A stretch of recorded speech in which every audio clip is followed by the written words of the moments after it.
Okay, we're off and running. And the topic is the distribution of sample proportions. So our goal is going to be to describe this distribution, and all that describe the distribution means is that we're going to lock down what mu of p hat is and what sigma of p hat is, just like last class we locked down what mu of x bar was and what sigma of x bar was, and we learned that mu of x bar takes on the same as the underlying distribution, same mean. So mu of x bar was just mu, and sigma of x bar you had to calculate based on the sample size n. And the larger, we learned that the larger the sample size n is, the smaller the standard deviation for that distribution of sample means is. Okay, so now we're going to talk about proportions. So what are proportions? For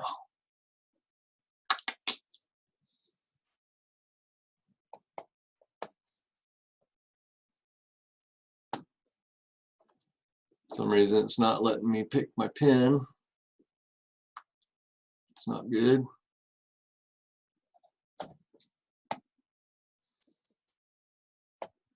Yeah, no explanation for that whatsoever. Okay, so what are proportions? Like some percentage of a population, like let's say 23% of the population smokes cigarettes, then the proportion of the population that smokes, we would say 0.23 is a proportion. Or if we said that there's 453 individuals and say something like 102 smoke, then our proportion, we'd have to calculate it as 102 over 453. Okay, and just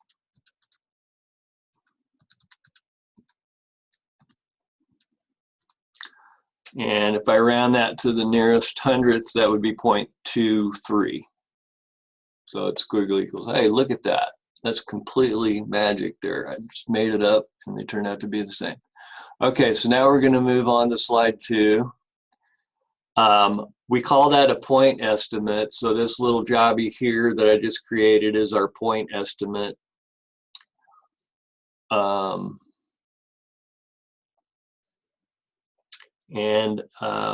By custom, we use p hat. So that's that little p with a hat over it. So it's the number x out of n. So in my example of a p hat, we've got x is 102 individuals have this quality out of 453 individuals in a sample. So if this is a sample, we call this p hat. This could be representative of the population proportion. So if it's a known proportion for the population, a known parameter, then it's going to be p equals 0.23. If it's calculated from a sample, then it's going to be p hat. It's some number out of sample size. Okay, so we're going to call that point estimate. Undo.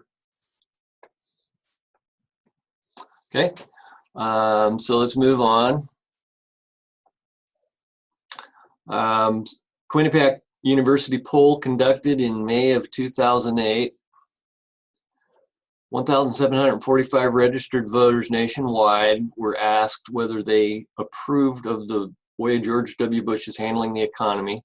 349 responded yes. Let's get the point estimate. So our sample size n was 1745, and the number that had that quality, So this is our x over n from the last slide, and it turns out to be 0.2 is our point estimate based on this sample. So that's just a proportion. Okay, another example, a time poll conducted in June 2008, 42% of registered voters believe that gay and lesbian couples should be allowed to marry. So here they've given us a parameter for the population proportion. So we would consider P to be 0.42. So our goal is to describe the sampling distribution of the sample proportion if the sample size is n equals 10, 500, or 100.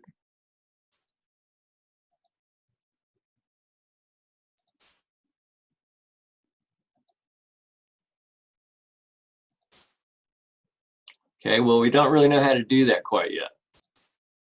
But we're going to take a look at some examples of what happens if we take 300 sample proportions with a sample size of only 10. We're going to compare a sample size of 10 to a sample size of 50 to a sample size of 100. So what ends up happening with just a sample size of 10 is this histogram. Well, I wouldn't call that a good bell shape, but I would say that p hat hovers around the mean, the actual proportion of the population, 0.42. It's pretty close. It's 0.426, and the standard deviation is 0.160. Now, how are they calculating these? Don't worry about that right now. We'll get to it. But let's bump the sample size up to 50. And we still have a mean of 0.426. We've squeezed our curve in quite a bit, making our standard deviation smaller. And it still kind of gathers around the actual underlying proportion in the population.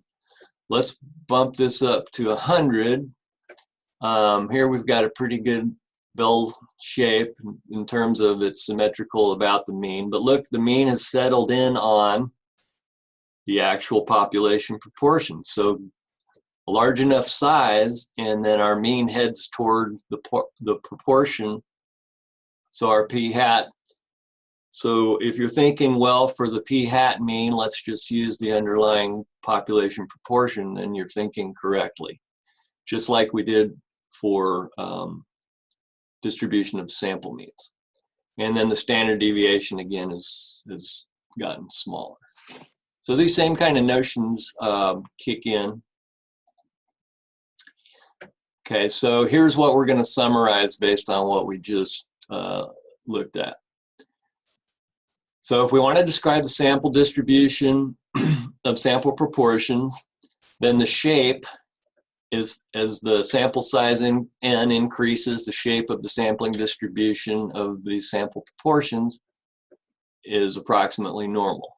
So great, we get to start using all the tools that we've gotten used to for a normal distribution.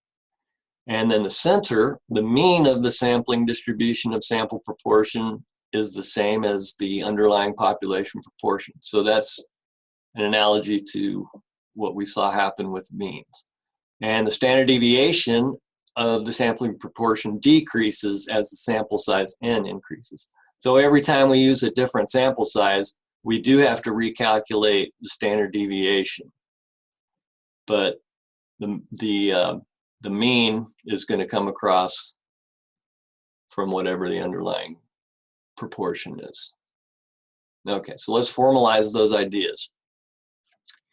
Here's what we have to do if we're dealing with a distribution of sample proportions. So if we have the sample size n, let's say, like we looked at before, we looked at 10, 50, and 100, so one of those or some other number in our sample. The shape of the sampling distribution of p hat is approximately normal as long as this inequality holds. If I take the sample size times the population proportion times 1 minus the population proportion and multiply those figures together, I need to get an output that's greater than or equal to 10. And the mean, if this works out for us, then we can move on, and the mean of the sampling distribution of p hat, which we call mu sub p hat, similar to what we said for mu sub x bar. So mu sub p hat just takes on p, whatever the underlying proportion is. But the standard deviation for p hat, we're going to recalculate, and we calculate mu or sigma sub p hat as the square root of p times 1 minus p divided by n. Okay, so here's the thing that you want to try and either remember or remember where to find it. You'll have to refer back to that when you're ready to do some calculations of probabilities. Okay. There is one other little thing I want to mention before we move on. So remember, we have this independence where if we shrunk our population to a card deck and I picked 2 cards out and left them out, and then I chose another card, then there's not independence because those 2 cards that I took out impact the next result. Well, they have here what they refer to as an independence check, and what they're saying is that, hey, if I had like 10,000 card decks and I pull 1 king out, I really didn't change the likelihood of getting a king in the remaining cards versus if I only had a 52 card deck. So what they're saying here is we're going to go ahead and let the independence rule. In other words, if I take 1 smoker out of the United States population, even though technically we've we don't have independence between that and the next person, if that person's out of the mix, practically we do because the population is so large, the difference we just made is negligible. So that's what this is saying here, is as long as my sample size is no more than 5% of the population, I'm not going to worry about independence. So the test for that is this part right here where it says n is less than or equal to 0.05 times capital N, where n is your lowercase n is your sample size and capital N is the overall population size. So this just verifies that my sample size is no greater than 5% of the population. Most of the time that's just going to be understood or just obvious in the context. But this one from the last slide, take n times p. We're still going to calculate the sigma of p hat as the square root of p times 1 minus p divided by n. All right, so don't want to go on it. All right, let's get down to some actual situations.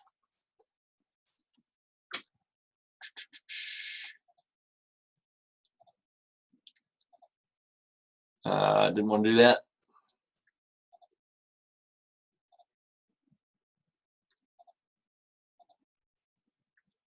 Okay. Here we go. Pick a pen before I do the same thing again. All right. So according to a time poll conducted in June of 2008, 42% of registered voters believe that gay and lesbian couples should be allowed to marry. All right, so let's just document some things that they've given us. They gave us the underlying proportion of 0.42. And suppose we obtain a simple random sample of 50 voters. So, okay, n equals 50. And determine which voters believe that gay and lesbian couples should be allowed to marry. Describe the sampling distribution of the sample proportion for registered voters who believe that gay and lesbian couples should be allowed to marry. Well, we've got P and we've got N, and that was all we needed. So we want to make sure that N times P times 1 minus P greater than or equal to 10. So I'm going to take 50 times 0.42 times 1 minus 0.42. Okay, so you might recognize this as 0.58. So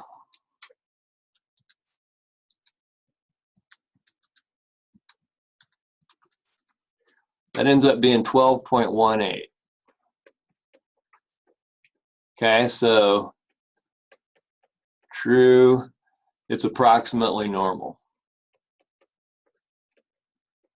Now let's go about finding mu of p hat. Well, that equals p, and p is equal to 0.42. But we have to recalculate sigma of p hat, shucks. And that equals the square root of p, so 0.42, times 1 minus p, which is 0.58, divided by n, which is 50.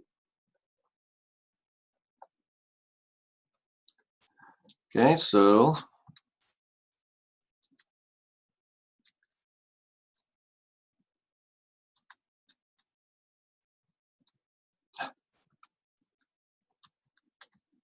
comes out to be, if I round to the nearest 4 decimal places, 0.0698.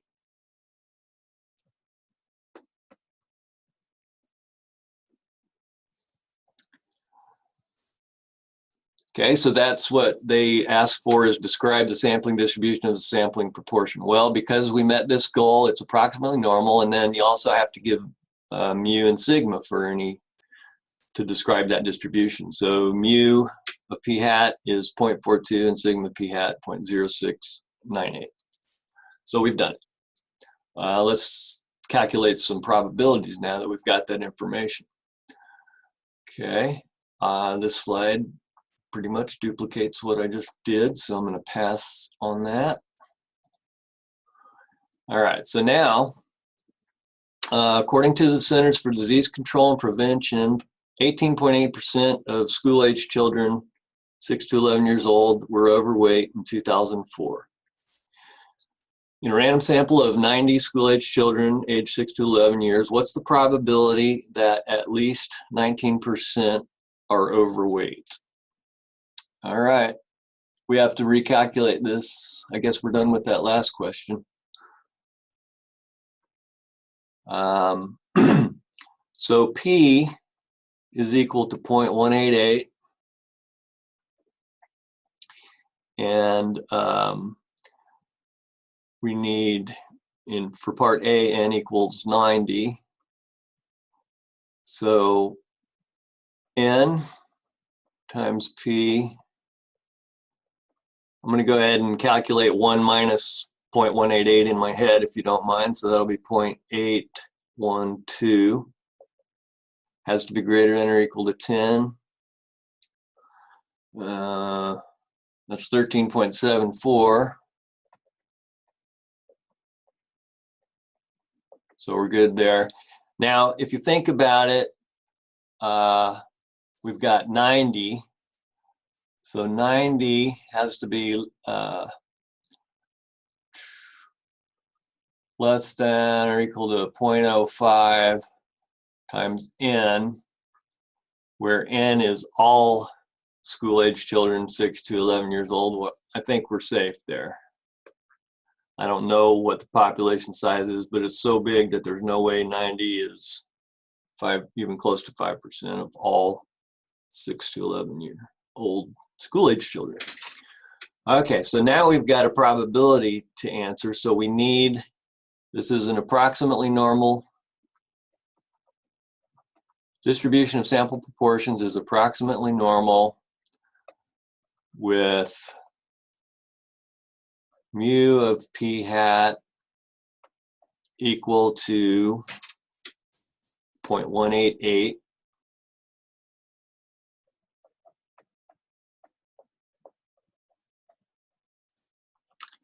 And then sigma of p hat is equal to a square root of 0.188 times 1 minus 0.188 divided by whatever our n is. In this case, it's 90. And that turns out to be roughly 0.4086.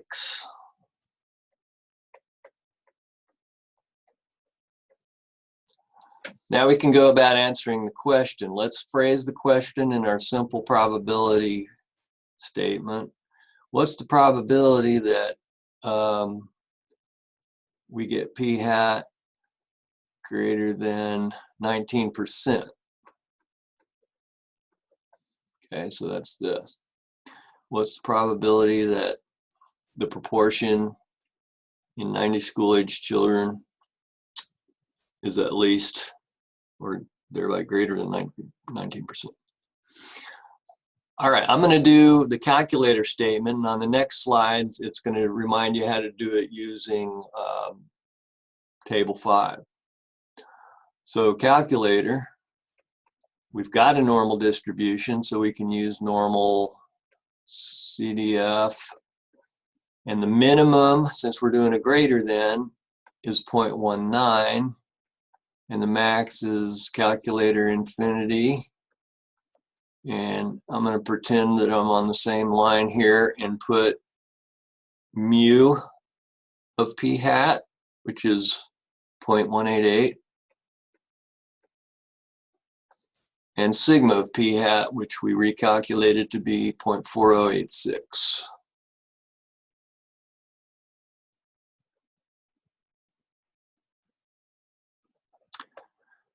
All right, and if we plug all that into the calculator, 0.4980.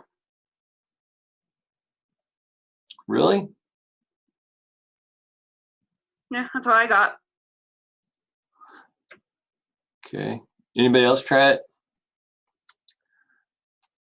I'm gonna try it again because I thought I got something different. So 0.19, 0.1e 99 or 1e to 99, 0.188.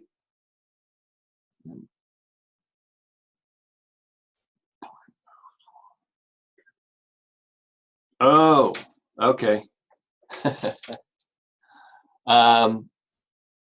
This is incorrect. All right, I'm glad we did that. So somebody tell me what that should be instead of what I got. So let's fix this. Okay, I've got the right formula in here, but I had worked this out on the paper over here earlier to save time and I looked at the wrong number. So if I were actually to recalculate that,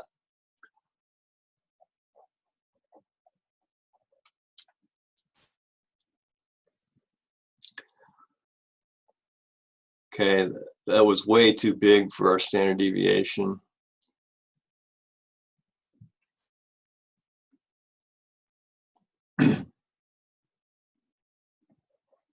Y'all should be getting 0.0412. Okay, so normal CDF, mu sig, lower limit, upper limit, mu sigma. So here what we actually want is 0.0412. All right, and what I actually put there was the answer instead of the standard deviation. So what I had there before is the probability 0.4806. Okay, I hate it when that happens. Okay, any questions at this point? Now we're going to look at this. It's the same problem, but they're going to remind us how to do it here. So they've done the verification. Certainly 90 is less than 5% of the population size. This is greater than or equal to 10. When we calculate the standard deviation, we get 0.0412. So now what we're looking for is if I convert my 19%, so my z-score is 0.19 minus 0.188 divided by 0.0412. So remember, that's just the scoring question minus the mu divided by sigma. So this is the mu and the sigma for p hat. And then if we go look that up for a probability of z being greater than 0.05, since it's a greater than, we have to complement it. And then we find the same answer as we got with the calculator. Okay, part B.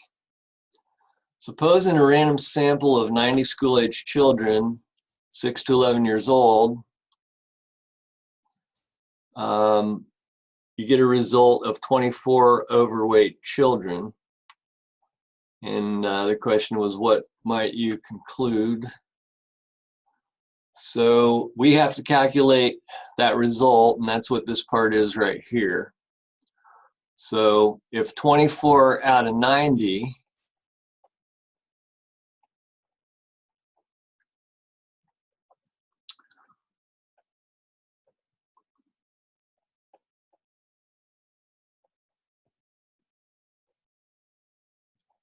then how likely are we to have gotten a result like that? So they're saying, what might you conclude? So what's the probability? They didn't reprint the whole question, so just so we can see the whole question. Yeah, just what might you conclude? So suppose a random sample of 90 school-age children, 6 to 11, results in 24 that are overweight. So in that sample, we're saying how unusual of a sample was that, given that p is 18.8%. Well, when we calculate our p hat, you think that 0.2667 is quite a bit larger than the mean of 0.188.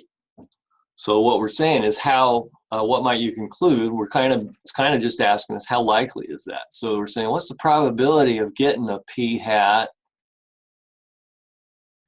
that is that large? So we'll just say, what's the probability of getting something greater than or equal to that? Okay, well, we already know what mu of p hat is. And we already know, since they didn't change n, we're still using an n of 90. We still get to use a sigma of p hat of, don't want to mess this up again, 0.0412. Okay, so it's still a normal. Now they've gone ahead and again created a z-score, and now since it's a greater than, they're complementing it. We're going to use the calculator again.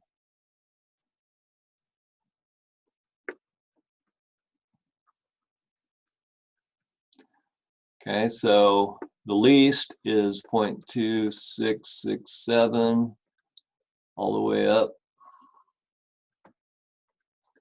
And then we're still using 0.188 and 0.0412. Okay, so we should verify that in our calculator we get about the same that they got, 0.0281.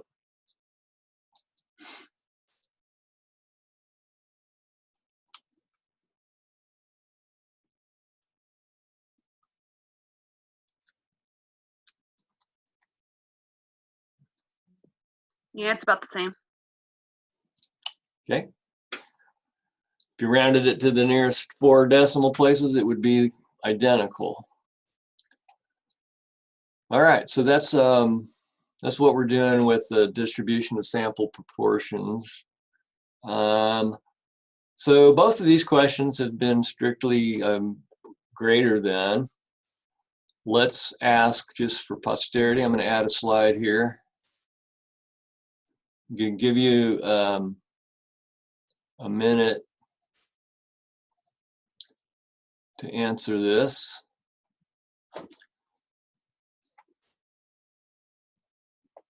Okay, same conditions.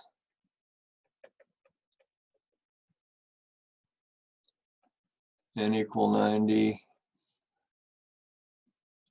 Mu p hat equal 0.188.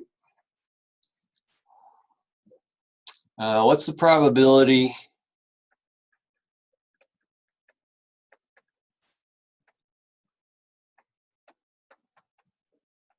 that a random sample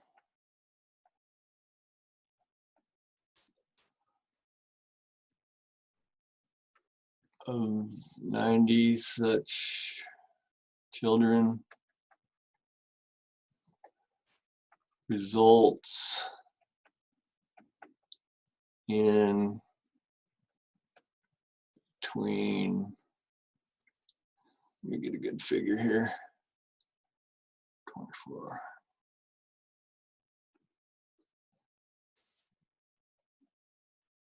$17 and $20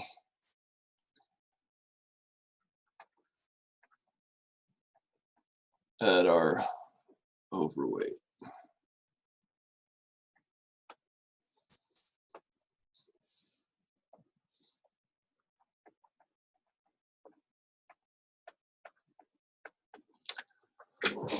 Okay, so you're going to have to create 2-point estimates, one for the lower bound of this and one for the upper bound. And then it's much easier using the calculator since normal CDF allows you to then use those results as your lower limit and upper limit. And we've already got these other parts. We also know that sigma of p hat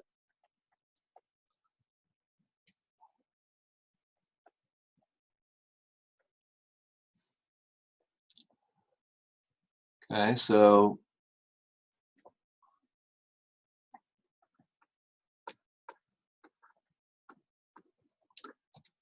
the lower bound for p hat is 17 out of 90, which is 0.188 or 0.189, so pretty close to the mean. And then the upper bound, so this should include pretty good number of, pretty good probability. And then 20 out of 90, 0.22 repeating. We'll use 3 decimal places. Okay, so we've got the lower bound, the upper bound on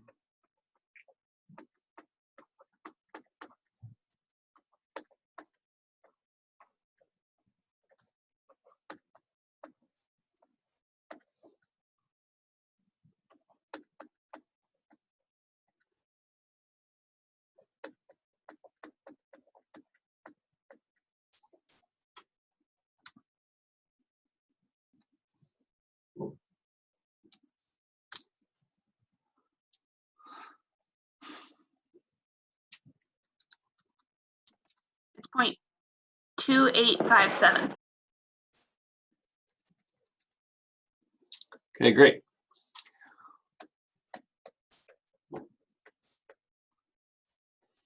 Okay, so we could, if they asked us then to summarize or explain what that means, there's different ways of saying it, but the one way of saying it is the probability of grabbing a random sample of 90 school-age 9 to 11-year-old or school-age children that are overweight contains between 17 and 20 is 28% or 0.28 or almost 29%. Other way of saying is if you grabbed 100 different samples of 90 of these children, then you would expect about 29 of those to have between 17 and 20 in that group that are overweight. All right, I'm gonna give you a second here to sort out if you got any questions.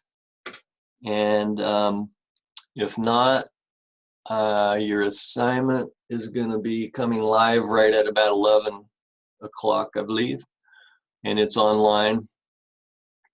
So you can go ahead and chime out if you don't have any questions. If you do, feel free to stick around.